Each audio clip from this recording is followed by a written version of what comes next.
قروفتي يا جيار رمضان قلشان كبا بدون فيتي سكينة ركل أمينة دهرين بلا. بسم الله، الحمد لله رب العالمين، والعاقبة للمتقين ولا عدوان إلا على الظالمين.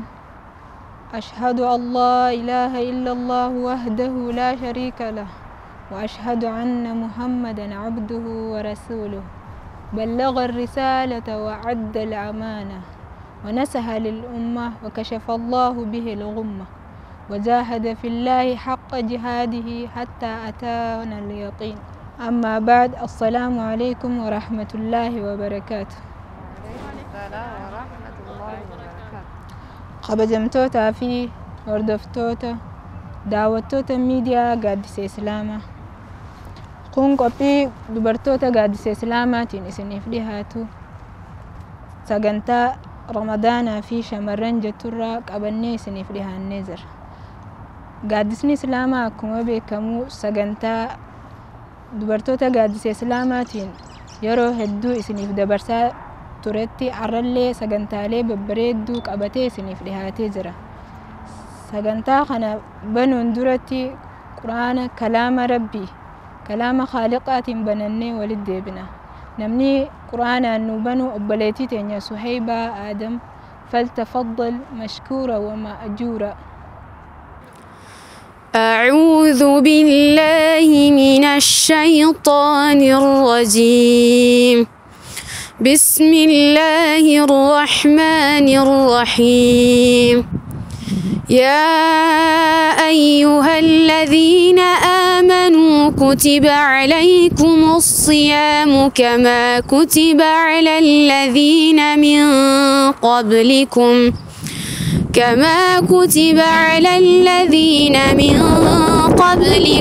لعلكم تتقون. أياما معدودات، فمن كان منكم مريضا أو على سفر فعدة من أيام أخر، وعلى الذين يطيقونه فدية طعام مسكين، فمن تطوع خيرا فهو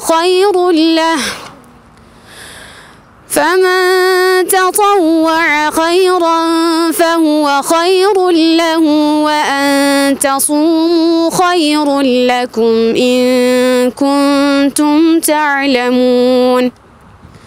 شهر رمضان الذي أنزل فيه القرآن هدى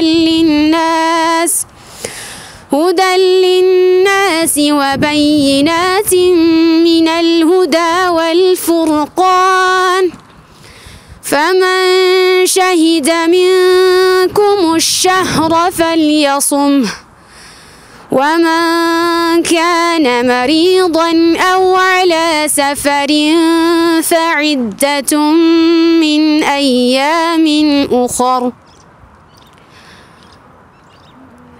يريد الله بكم اليسر ولا يريد بكم العسر، ولتكملوا العدة ولتكبروا الله على ما هداكم ولعلكم تشكرون.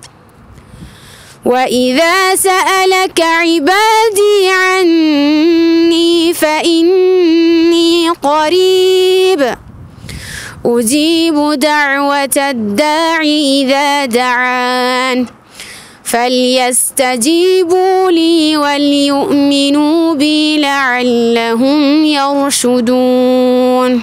صدق الله العظيم. ما شاء الله ما شاء الله. أبليتين تنيا سجلي بريد دوتنا القرآن وفقراته سجنتا خينيا نوبنتي جرتي ما شاء الله. ربي نسر أزالته، ربي قراعة تربان قميسي خيستي والاتهاك أبو في إيقا داوتو تخينيا سجنتا خينيا بناني جرا. أما قام سجنتا شمرني في رمضان جتو بفقا في ديبيتين sagantaa san qabannee dhufnee jirra. Sagantaa sanitti isinii dabaraan waliin turaan afeerraa keenya. Egaa gaafiin duraa obboleettii teenya Hidaayaadha. Mee Hidaayaa shamarranii fi Ramadaana hajoorraa gaafii siif qaba. Shamarran Ramadaana akkamitti dabarsuu qaban? Egaa Ramadaana shamarran cibaadaadhaan dabarsuu qaban. Akkuma dhiirtii Ramadaana cibaadaadhaan dabarsanitti shamarranillee Ramadaana cibaadaadhaan dabarsuu qaban. Zikriidhaan, Qur'aana qara'uu, salaata taraawihaa, salaata leylii yoo Rabbiin isiif laaffise. Maaliif jennaan guyyaa qiyaamaadhaasan namuu kitaaba isaa adda addaan fudhate. Dhiiras tahee dubartiis tahee Rabbiin qobatti irraa nu gaafatu ta'a waan ta'eef cibaadaa kana Ramadaana kana keessatti akka Rabbiin nurraa jaalatutti geggeessuu qabna jennee karoorfachuu qabna. Wanni biraa waan jibbamaa irraa fagaachuu qabna. Fakkeenyaaf nama hamachuu haa ta'uu akkasuma maclayaanii qaaxiraa faayidaa hin qabne kan cibaadaan Rabbii keessa hin jirre waan akkanatti yeroo isii israafurraa dubartiin if qusachuu qabdi. Akkasuma yeroo nyaata qopheessitu nyaata kana nyaata hedduu waan adda addaan jiraame kanatti yeroo isiitillee gubdee nyaata qopheessitu kanallee hanga barbaadamu ol qopheessuudhaan nyaanni sun booda israafama jechuu lafatti hafee akka waan subhaanallah soommanni kun ciida nyaataa ta'e takkatti wasanaa bahuun hin barbaachisu jechuudha.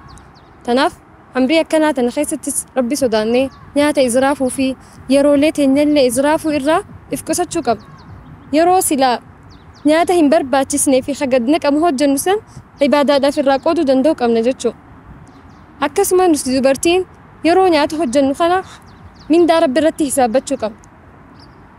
Dubartiin laaftutti hin laalamtu. Oowwa san keessa dhaabbattee kan dadhabbii qabdu, kan soommana qabdu laffaatee nyaata san qopheessitee nama soommana qabu dila tokko fursiisti. Maaliif innamal a'maalu binniyyaati jaan ergamaa Rabbi sallallahu alaihi wasallam. Dalagaan takka niyyaadhaanii jaan.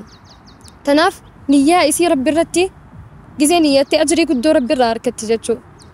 Garuu hoggaa kam Rabbi irraa ajrii harkatti hoggaa akka Rabbiin fedhutti hojjette osoo israafni keessa hin jirretti. Akkasuma dubartiin takka Ramadaana keessa yeroo isiitirraa hedduu akka fayyadamtu yoo barbaadde zikrii Rabbi irraa heddummeessuu qabdi. Ergamaa Rabbi sallallahu alaihi wasallam laa yazaalu lisaanuka ratban min zikrillaah jaan. Tanaaf arrabni keenya zikrii wajjin adda bahuu hin qabu jechuudha. Yeroo nyaata qopheessinu kun yeroo dheeraa waan ta'eef jecha tan quraana haffasdee qabaattee yoo jiraatte quraana isii qara'u waa dalagaatuma harkaan. Tan quraana hin haffazin zikrii isii godhu. Haala kanaan wayita daleedu akka nama dhagaa tokkoon shimbirroo lama dha'uuti jechuudha. Zikri cibaadaan isii irraa hin hafne dalagaan isii irraa hin hafne amrii kanatti illee jabaachuu qabna jechuudha. Akkasuma salaata yerootti salaatu. Yeroo takka dubartoonni osuma waa hojjennu kan salaata yeroo irraa baasnuutu dhufu. Dogongora jechuu dubbiin kun. Salaata keenya hojiin teessee nu eedi ni deemti? Hin deemtu. Salaanni ni deema. Waan dabaruuf dursa kannuu qabdu. Salaanni dalagaa akkaan Rabbi biratti jaalatamtuuti. Salaata yeroo irratti salaatuun soommana qabaatu waliin.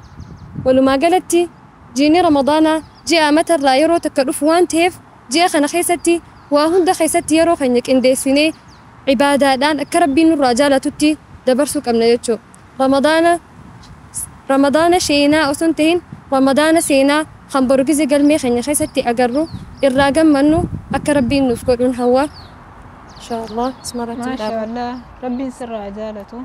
Egaa daawwattoota keenya sinilleen itti fayyadamaa. Keessummoonni keenya kunilleen akkasuma akka irraa waa baratan abdii qabna. Gamanumaan gara gaafii itti aantutti dabarra. Mee badhaatu mudannoo waa'ee soomana keessarraa mee nu yaadachiisi. Guyyaa takka taraahiin salaatee gizee gabbahu dhaabbadee nama eeguu ture gizee taraahiirraa gabbaanu. Sanbooda ani haaroo biyya kanaaf gaafa san gizee dhaabbadee nama eeguu ture sanitti mucaan takka shirgigaattee kuftee lafatti namni sila dhiifamaa jee nama haasaame ani ammoo kan sila poolee ja'uu qabuun asaantii je'een kaniifin sila dhiifama ol ka'ii ja'uu qabuun galatoomi ol ka'ii je'e.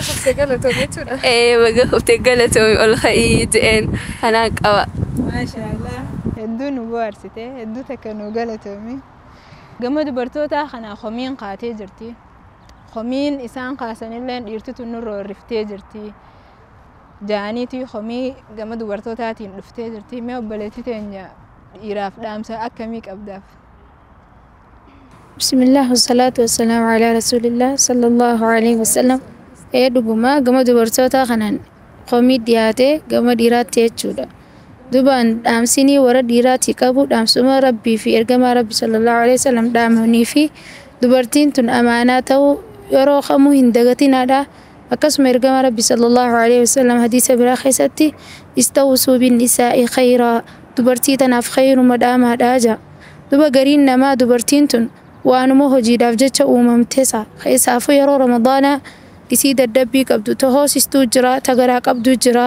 sanii wajjin hojii mana keessaa akkaan daleeti yoo isii waa takka fakkeenyaaf waan akka saambusaa fa'aa hin godhin inumaa qaloluu jiraa'u kasilaa gargaaruu qabu dubartiin haadha teessanii dubartiin ilmaan keessanii dubartiin haadha manaa keessanii dubartii gargaaraa irratti hin dhiisinaa isin dhiisii ergamaa rabbi sallallahu alaihi wasallam ashraful khalqiinu haadha mana isaa hojii gargaaruu ture kuni dhiirummaadha malee waan dhiirummaa teessanirraa waan irrisu hin qabu kanaafuu warri dhiiraa dubartii gargaaraan isin jechuu barbaada. waa hedduu obboleen keenya dhiiraatiif ibsitee jirta isaanilleen waan takka takka nu gargaaranii akkanii fi nutilleen ibaadaa rabbi irratti jabaannu akka nu godhan itti dhaamna gamanumaan gama gaafii itti aantutti dabarraa mee obboleettii teenya hudaa rakkoo shamarranirra ga'uuraa mee takka takka nuuf hime. Bismillah ramadaana keessa rakkoon dubartii mudattu ni jirti. Maali jennaan fakkeenyaaf gizee deessee fa'aa soomana hin soomattu jechuudha. Lammaffaa gizee heydii qabdu hin soomantu. Wakadaalika akkasuma ta'ii ilmoo hoosistulleen hin soomantu.